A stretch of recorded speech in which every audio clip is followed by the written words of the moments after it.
Bonjour, je suis heureux de vous accueillir pour cette 5e séquence de notre MOOC sur le vieillissement normal et pathologique. Aujourd'hui, nous allons approfondir la maladie d'Alzheimer et le fonctionnement cognitif. Commençons par la physiologie cérébrale de la maladie d'Alzheimer. Alors, la maladie d'Alzheimer, au niveau cérébral, qu'est-ce qui se passe? Vous avez tous entendu parler des plaques séniles et des dégénérescences neurofibrillaires. C'est effectivement ce que le docteur Alois Alzheimer a repéré, a remarqué lorsqu'il a autopsié son premier cas. Donc, le premier constat d'un point de vue physiologique, c'est une destruction progressive des neurones qui va générer ce qu'on appelle une atrophie cérébrale avec ces deux types de lésions. Donc, qui ont été rapportés par le Dr Alois Alzheimer, des plaques séniles et des dégénérescences neurofibrillaires. Alors, que sont ces plaques séniles? Alors, les plaques séniles, ce sont des amas de déchets qui sont issus d'une protéine qui s'est mal dégradée.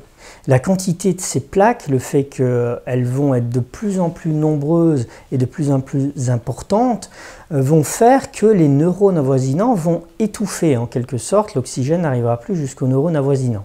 Ça, c'est la première raison de mort des neurones. La seconde, ce sont les dégénérescences neurofibrillaires qui sont des lésions qui sont internes aux neurones. Ces derniers sont constitués d'une espèce de cytosquelette qui va maintenir leur forme tridimensionnelle et aussi leur donner la possibilité d'échanger avec les autres neurones. Et ce sont ces dégénérescences neurofibrillaires qui vont faire en sorte que les neurones vont en quelque sorte s'effondrer sur eux-mêmes et ils vont de cette manière décéder car ils ne pourront plus communiquer avec les autres neurones. Alors, il y a un débat à l'heure actuelle sur la causalité de ces plaques séniles et de ces dégénérescences neurofibrillaires. S'agit-il vraiment des coupables de la cause de la maladie d'Alzheimer ou de simples témoins d'une corrélation? C'est un débat à l'heure actuelle car on remarque d'une part que l'on peut retrouver soit des dégénérescences neurofibrillaires en nombre sans plaques séniles exhaustives ou à l'inverse beaucoup de plaques séniles et peu de dégénérescences. On peut retrouver des plaques séniles et des dégénérescences dans le vieillissement normal, particulièrement chez les centenaires, donc d'une manière tout à fait normale, on va retrouver ce type de microlésions et on peut retrouver également des symptômes cliniques de maladie d'Alzheimer chez des sujets chez lesquels on n'a pas retrouvé après l'autopsie de plaques séniles ou de dégénérescences neurofibrillaires en nombre significatif. Inversement, on peut retrouver à l'autopsie des plaques séniles, des dégénérescences neurofibrillaires chez des personnes qui n'ont pas manifesté de maladie d'Alzheimer de leur vivant. D'où des interrogations qui sont quand même très fondées et très nourries à l'heure actuelle. Alors, une chose dont on est sûr par contre, c'est que les lésions et l'atrophie commencent toujours majoritairement au même endroit. Cet endroit s'appelle le cortex entorhinal et il se situe sous la région temporale, principalement à gauche. Nous verrons plus tard quel est le rôle exact de cette région. Ces lésions, elles vont donc commencer à cet endroit-là et elles vont s'étendre ensuite de proche en proche par une espèce de contamination. Elles vont s'étendre au tissu adjacent et donc vont atteindre de nouvelles régions cérébrales qui vont être progressivement touchées et les fonctions qu'elles supportent vont être touchées également. Enfin, au bout d'un certain temps, toutes les régions cérébrales seront touchées, le diagnostic sera une évidence, la personne aura des troubles neurocognitifs majeurs. Il apparaît de plus en plus aux yeux des chercheurs que les plaques séniles et les dégénérescences neurofibrillaires sont insuffisantes pour expliquer la maladie et la composante inflammatoire aurait un rôle important également dans la genèse de cette maladie. Pour certains, une inflammation chronique serait même directement impliquée. D'ailleurs, tous les facteurs biologiques qui influencent l'inflammation sont considérés comme des facteurs de risque d'Alzheimer. L'obésité, le diabète, l'hypertension, le tabagisme, etc. Il s'agit donc d'une piste thérapeutique très intéressante et en voie de développement à l'heure actuelle.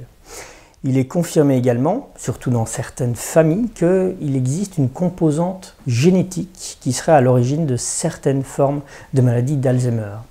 en particulier chez des sujets plus jeunes. Les trisomiques 21, par exemple, sont beaucoup plus touchés et plus rapidement que la population générale, car le gène 21 est l'un des 3-4 gènes qui aura une implication dans le déclenchement de la maladie d'Alzheimer. Voyons maintenant les différentes mémoires et leurs atteintes. Quoi qu'il en soit, la maladie d'Alzheimer est reconnue comme étant une maladie qui se manifeste de manière préférentielle par des troubles de la mémoire. Il apparaît ainsi important de comprendre comment fonctionne la mémoire pour comprendre d'où vient cette maladie. Alors effectivement, les personnes qui sont atteintes ont des difficultés à apprendre des faits nouveaux. Elles sont désorientées sur le plan temporel et spatial, elles perdent souvent des objets, elles oublient des rendez-vous et très fréquemment, elles vont minimiser leurs troubles. Alors, la question qu'on va se poser au préalable, pour bien comprendre le cerveau et comment il fonctionne au niveau de la mémoire, c'est où sont enregistrés les souvenirs dans notre cerveau.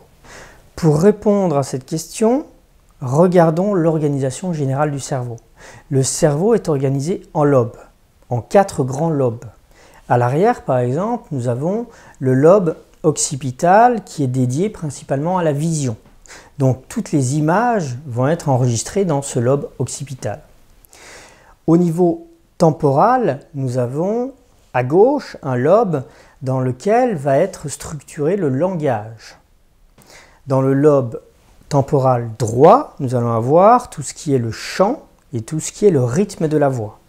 Dans le lobe pariétal, en haut, nous allons avoir tout ce qui est visio-spatial et tout ce qui concerne les gestes, tout ce qui est organisation dans l'espace et puis coordination avec nos gestes. Et à l'avant, nous avons le lobe le plus volumineux qui va enregistrer tout ce qui est fonction exécutive et qui va traiter tout ce qui est le plus développé et le plus complexe, c'est-à-dire la planification, la stratégie.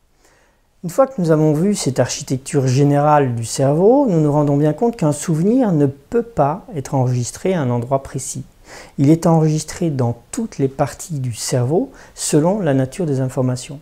Les parties visuelles dans le souvenir vont être enregistrées à l'arrière, les parties auditives du côté temporal, les parties rythmiques dans le lobe temporal droit, les parties qui concernent les gestes ou l'organisation dans l'espace au niveau du lobe pariétal et enfin l'organisation générale du souvenir va être classifiée en quelque sorte dans la partie frontale. Donc nous avons besoin de la totalité de notre cerveau pour enregistrer un souvenir. Et un souvenir, c'est en quelque sorte une toile d'araignée qui va créer des liens entre les différentes parties, entre les différents lobes du cerveau. Mais il y a quand même une zone critique qu'on appelle l'hippocampe, qui est en quelque sorte l'archiviste de notre bibliothèque de souvenirs. Cet hippocampe, c'est en quelque sorte la partie qui va lancer la toile d'araignée, qui va lancer les liens, qui va lancer la colle, qui va faire que tous les sens vont être réunis pour pouvoir créer un souvenir. Et c'est justement au niveau de l'hippocampe que l'hippocampe se situant au niveau entorhinal, comme je l'ai dit au début de la 4e séquence, c'est cet hippocampe qui va être touché et qui va créer le problème de mémoire principal. Alors, ce problème de mémoire, comment est-ce qu'il se manifeste? Comme je l'ai dit, toutes les mémoires ne sont pas touchées de la même manière. La mémoire qui est la plus touchée, c'est celle qu'on appelle la mémoire épisodique antérograde. C'est la mémoire de l'apprentissage des faits nouveaux. Aujourd'hui, j'apprends qu'on a sorti telle loi. Aujourd'hui, j'apprends que telle personne a gagné une rencontre sportive. Aujourd'hui, je me rends compte que j'ai changé de chemise, par exemple. Tout ça, ce sont des souvenirs qui vont être enregistrés de manière antérograde et épisodique. Et ça, c'est touché très très vite dans la maladie d'Alzheimer, puisqu'on a une difficulté à créer de nouveaux souvenirs, une difficulté à apprendre de nouvelles choses. Donc c'est la mémoire principalement touchée dans la maladie d'Alzheimer. Une autre mémoire qu'on appelle la mémoire épisodique rétrograde, qui est la mémoire des faits anciens, donc tous les souvenirs qu'on a déjà enregistrés, va être préservée plus longtemps. Cette mémoire, qui est notre autobiographie. Je me souviens du jour du mariage de ma sœur, je me souviens de nos vacances qu'on a passées dans la maison à La Rochelle. Ce sont des souvenirs qui vont rester plus longtemps, même avec une maladie d'Alzheimer.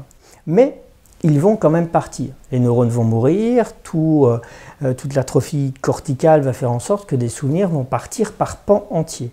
Ils ne vont pas partir n'importe comment. Ce sont les années les plus récentes qui vont s'effacer d'abord.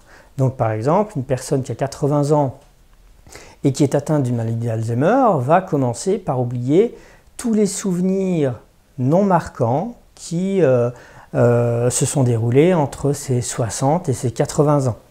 Arrivée à un stade avancé de la maladie, elle va oublier tous les souvenirs qui se sont produits et qui n'avaient aucun impact émotionnel important entre ses 50 et ses 60 ans, etc.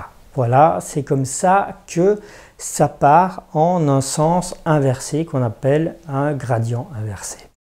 Mais il y a des mémoires qui sont beaucoup plus préservées, qui sont voire quasiment pas touchées dans les premiers stades de la maladie. Les deux mémoires principales sont la mémoire procédurale et la mémoire émotionnelle. La mémoire procédurale, c'est quoi? C'est la mémoire des automatismes, des actes répétés, des habitudes. Je sais faire, mais je ne m'en rends pas compte. Par exemple, rouler en vélo ou rouler en voiture, ce sont rapidement des procédures qui font partie de la mémoire procédurale. Donc, c'est la répétition des mêmes gestes. Cette mémoire, elle est préservée longtemps. Dans Alzheimer, il faut s'en servir dans la prise en charge et l'accompagnement, car c'est une mémoire qui apprend toujours. Donc c'est très important et je décrirai par la suite dans un autre MOOC comment on peut travailler avec cette mémoire. Cette mémoire est donc préservée. Une autre mémoire qui est préservée, c'est la mémoire émotionnelle. La mémoire émotionnelle, c'est une mémoire qui est implicite, mais qui détermine les réactions sociales, les jugements, les décisions, les comportements, qui nous permet d'anticiper. Cette mémoire, encore une fois, elle est préservée dans Alzheimer jusqu'à un stade assez avancé. C'est la raison pour laquelle, quand on entre dans la chambre d'une personne qui a Alzheimer, elle sait très vite, pertinemment, si on est une personne bienveillante ou pas, alors qu'elle ne va pas se rappeler de notre prénom, qu'elle ne va pas se rappeler de notre nom et encore moins de notre fonction. Donc il faut être attentif à ces deux mémoires, car les émotions et les habitudes vont impacter de manière très importante la manière dont on va définir un accompagnement adapté avec des personnes qui sont atteintes d'une maladie d'Alzheimer.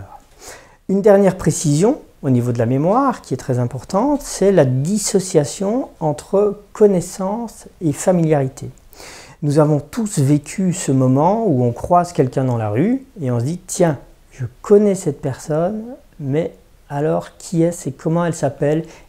Où est-ce que je l'ai rencontré ?» C'est un grand moment de solitude que tout le monde a connu une fois de temps en temps, on va dire. Donc, cette dissociation entre connaissance et familiarité, la connaissance, et je me souviens du nom de la personne, je me souviens dans quelle soirée je l'ai rencontré, et la familiarité, c'est je sais qui c'est, mais je ne me souviens plus de son nom. Eh bien, cette dissociation est très importante dans Alzheimer parce que les personnes qui sont atteintes de la maladie d'Alzheimer, elles vont perdre la connaissance, mais par contre, elles vont vivre en permanence ou très fréquemment dans la journée ce moment où elles reconnaissent une personne sans pouvoir la situer dans un souvenir particulier. Voyons à présent les autres fonctions cognitives atteintes dans la maladie d'Alzheimer. Il n'y a pas que la mémoire, effectivement, qui est atteinte, bien qu'elle soit atteinte très rapidement et de manière préférentielle. Le langage va lui aussi être atteint assez vite. Les troubles du langage, on les appelle des aphasies et ça survient souvent assez tôt dans la maladie d'Alzheimer, c'est même le second signe en fréquence.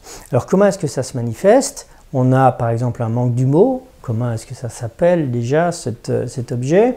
On peut avoir une réduction du débit parce qu'on va avoir également une perte du vocabulaire, donc de moins en moins de choix dans notre vocabulaire.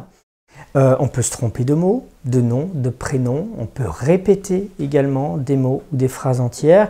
Et puis, on va avoir également une perte de la compréhension orale. Donc, si on n'arrive pas à produire des phrases correctes parce qu'on a perdu les mots, forcément, on va avoir du mal à reconnaître des phrases entières également. La lecture sera préservée plus longtemps car elle fait appel à cette mémoire procédurale dont on a parlé précédemment. Autre trouble cognitif, les troubles du geste. L'apraxie, c'est un trouble du geste, du comportement gestuel volontaire qui empêche la réalisation sur commande, c'est-à-dire parce qu'on a envie de réaliser l'acte, de certains gestes, même parfois très habituels. La gestuelle symbolique, par exemple, va partir très vite. Ça, c'est quelque chose qui va être incompris très rapidement par une personne qui a Alzheimer.